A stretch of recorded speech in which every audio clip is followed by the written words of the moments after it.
নমস্কার বন্ধুরা, তোমরা দেখছো তোমাদের ইউটিউব চ্যানেল জীবন দর্শন। জীবন দর্শনের আরও একটি ভিডিওতে তোমাদের স্বাগত জানাই। আশা করছি তোমরা প্রত্যেকে সুস্থ আছো এবং ভালো আছো আর আমার ভিডিওগুলো দেখছো। যারা যারা আমার ভিডিওগুলো দেখেছো এবং সাবস্ক্রাইব করেছো, লাইক করেছো, শেয়ার করেছো, তাদেরকে জানাই অসংখ্য ধন্যবাদ। বড়দের জানাই প্রণাম এবং আমার সমবয়সী তাদের জানাই আন্তরিকভাবে ভালোবাসা। তোমরা এভাবে আমাকে সাপোর্ট করো এবং পাশে থাকো। আমি তোমাদের অবশ্যই কিছু কিছু নতুন কন্টেন্ট দেওয়ার চেষ্টা করবো এবং বোঝানোর চেষ্টা করব এই জ্যোতিষ বিষয় সাবজেক্টটা নিয়ে। তোমাদের যে কথাগুলো আমরা দিয়েছিলাম যে বৃহস্পতি তো হয়ে গেছে হংসযোগ সম্বন্ধে এবং মঙ্গলের রুচক যোগ সম্বন্ধেও আমরা আলোচনা করে ফেলেছি। আজকে আমরা কিন্তু শশ যোগ নিয়ে আলোচনা করব, অর্থাৎ পঞ্চ মহাপুরুষ যোগ সম্বন্ধে যে আলোচনাগুলো আমরা করব বলেছিলাম তার আজকে শেষ পার্ট, অর্থাৎ শশ যোগ সম্বন্ধে আমরা আলোচনা করতে চলেছি। তোমরা হয়তো অনেকেই জানো এই শশ যোগ কিন্তু তৈরি করেন গ্রহরাজ শনিদেব। তো শনিদেবের ভালো প্রভাব কি এবং তার কারকত্ব কি, কিভাবে এই যোগটার সৃষ্টি হয়, এই নিয়ে আজকে বিস্তারিত আমরা আলোচনা থাকবে এবং এই যে যোগ এর প্রভাবে কি হতে পারে। কথায় যেখানে বলেছি এটা মহাপুরুষ যোগ, মহাপুরুষ রাজ যোগ বলা যায়, তাহলে কিন্তু এর প্রভাবও অত্যন্ত ভালো, অত্যন্ত বিস্তারভাবে বলতে হয়।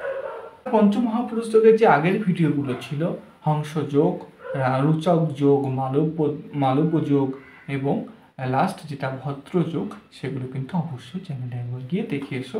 যদি তোমাদের ওই যোগগুলো থাকে তাহলে কিন্তু জীবনে অনেক অংশে উন্নতি করতে তোমাদের সাহায্য করবে। আমি জানি পঞ্চমহাপুরুষ যোগের 5টা যোগ একটা মানুষের কাছে থাকতে নাও পারে, তাই এই 5টা যোগের একটা যোগও যদি তোমাদের থাকে এবং সেটা যদি অত্যন্ত পজিটিভ হয়, সব দিক থেকে যদি সেটা পারমিট করে, তাহলে কিন্তু জীবনে পেছনে ফিরে তাকানো দরকার হয় না।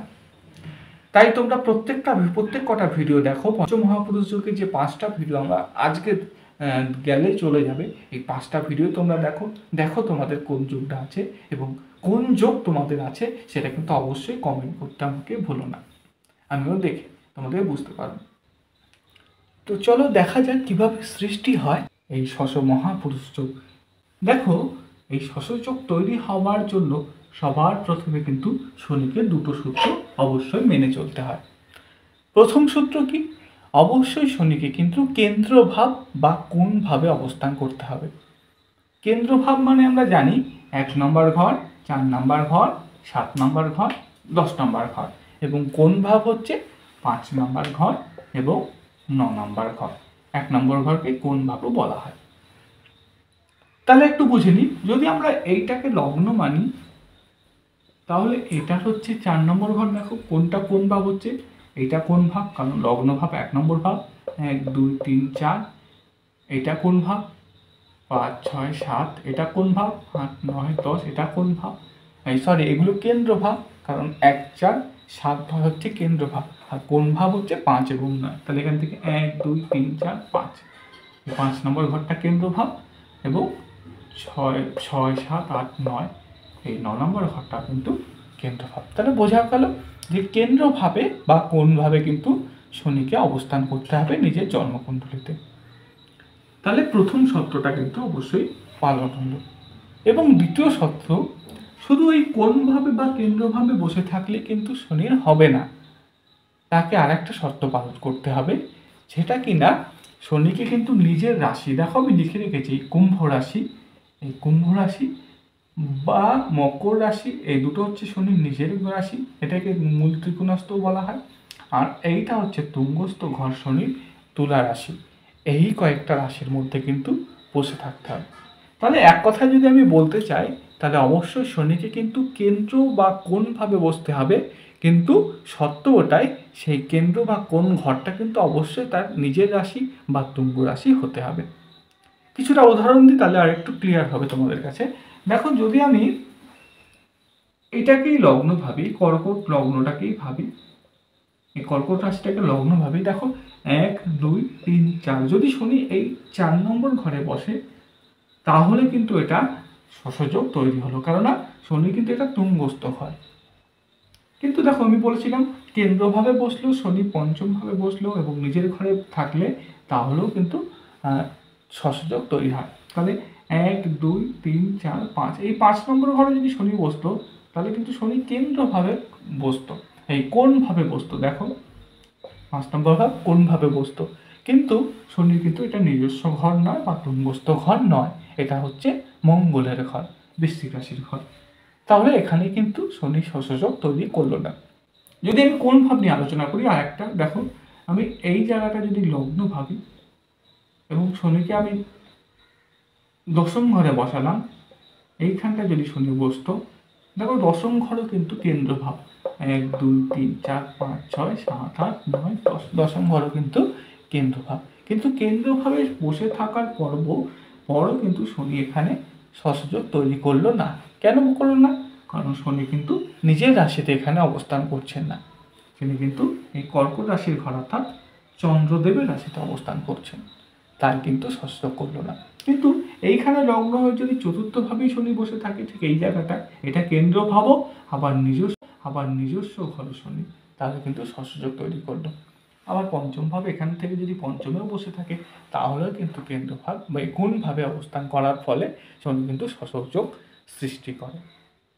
তাহলে সংযোগ কিভাবে সৃষ্টি হয় এটা তো আমরা খুব সহজে বুঝে গেলাম।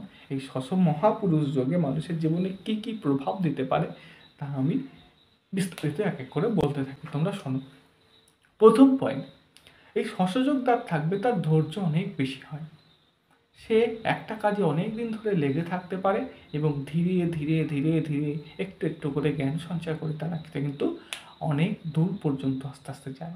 অনেক একটু পড়াশোনা করলো, কোনো একটা জিনিস একটু একটু, কোনো একটা বিজনেস প্ল্যান যদি আমি বলি, সে একটু একটু একটু একটু করে পুঁজি সঞ্চয় করতে করতে করতে করতে ধীরে ধীরে একটু, শনি যেহেতু একটু ধীরজ গ্রহ, একটু ধীর গতিতে চলে, তাই তার নেচারটাও একটু ধীর গতি, সেই জন্য কিন্তু আমরা মানুষের জীবনে এই প্রভাবটা পড়ে। একটু ধীরে ধীরে ধীরে ধীরে কিন্তু হঠাৎ উন্নতি হওয়ার সম্ভাবনা এই শনি এনে দেয়। শনি যদি এই মহাপুরুষ যদি কারোর জীবনে থাকে, তাহলে কিন্তু রাজনীতিতে অদ্ভুতপূর্ণ সফলতা এনে দেয়। কারণ মানুষের, তোমাদের কথা বলার শক্তি, তোমাদের যে ধৈর্য, তোমরা না হারার যে, বারবার ব্যর্থতা হওয়ার পরও তোমাদের যে মনে একটা জোর, এই জিনিসগুলো থাকবার জন্য শনি কিন্তু অবশ্যই তোমাদের অনেক বড় মাপের লিডার বানিয়ে দেয়। এই হলো 2 নম্বর পয়েন্ট। সেই সংযোগ থাকবার ফলে বড় বড় আইন মন্ত্রী হতে পারে বা জজ হতে পারে, এই বড় পোস্টে এই সমস্ত, বা আইনের যে রক্ষক, বড় বড় আইনের রক্ষক, এই জাতীয় জায়গাগুলো কিন্তু অদ্ভুতপূর্ণ ভালো করে দেয়। অর্থাৎ সংযোগ যদি কারোর থাকে জীবনে, একটু স্লো গতিতে হলেও, একটু প্রথম দিকে হয়তো একটু কষ্ট পাবে, কারণ শনির নেচারই এটা। কিন্তু শনি আস্তে আস্তে কষ্ট দেওয়ার পরে যখন সে শুভ ফল দেওয়া শুরু করবে তোমাকে, এমন একটা শনি গ্রহ কী হয় জানো তো, তোমাকে যেই পোস্ট বা যেই যার যোগ্য তুমি, সেটার যোগ্য করে তোলে। ধরো আমি যদি বলি তোমার জন্মছকের মধ্যে আইএস আছে, আর এই আইএসটা হয়তো শনি গ্রহই তোমাকে পাইয়ে দিতে চেষ্টা করবে। কিন্তু শনি গ্রহ ঠিক এরকম, ওই আইএস হওয়ার পরে যে তোমাকে যা কাজগুলো করতে হতে পারে, বা যেরকম তোমার ক্ষমতা, তোমাকে যে সমস্যাগুলো সমাধান করতে হবে, বা সেই চেয়ারে বসার যে গুরুত্ব, সেটা কিন্তু শনি আগে থেকে তোমাকে শিখিয়ে দেবে, শিখিয়ে পড়িয়ে বুঝিয়ে তারপরে তার যোগ্য করে কিন্তু তোমাকে চেয়ারে বসাবে। এর ফলে কিন্তু যখন তুমি চেয়ারটা পেয়ে যাও, তারপরে কাজের জন্য কোনো অসুবিধা হয় না, উত্তরোত্তর তোমাদের সম্মান বৃদ্ধি পায় এবং কাজের সফলতা খুব তাড়াতাড়ি চলে আসে। শনির এটা হচ্ছে নেচার, একটু লেটে সাকসেস দেয়, একটু ধৈর্য তোমাদের ধরতে হবে, একটু ধৈর্য নিয়ে ধীরে ধীরে ধীরে ধীরে তোমরা চেষ্টা করতে থাকো, এক সময় দেখবে অদ্ভুত যখন সফলতা আসতে থাকবে, অনেক অংশ বৃদ্ধি পাবে এই সফলতা।